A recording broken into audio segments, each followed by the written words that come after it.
Haute couture, Yves Saint Laurent, be adapted to your lifestyle. And I'm glad I speak one language properly, actually.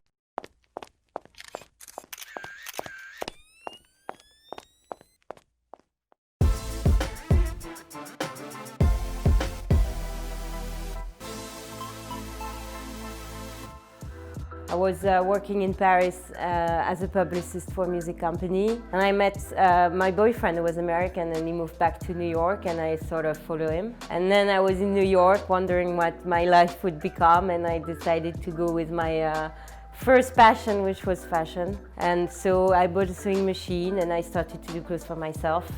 About 10 years ago, I would say. I really started as a fashion designer.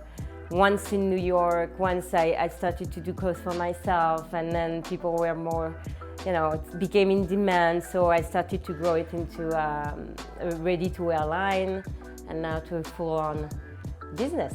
So my clothes and my design, ultimately my brand, is my journey, and it's a French girl in Brooklyn, because that's where I live, and I get a lot of inspiration just walking in the street or being in the subway.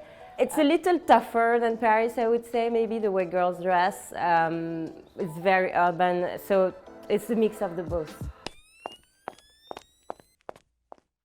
Woman, and as a girl who grew up as a French girl and moved to New York and sort of follow a dream. So really what I put into my design and my ultimate inspiration is the mix of both.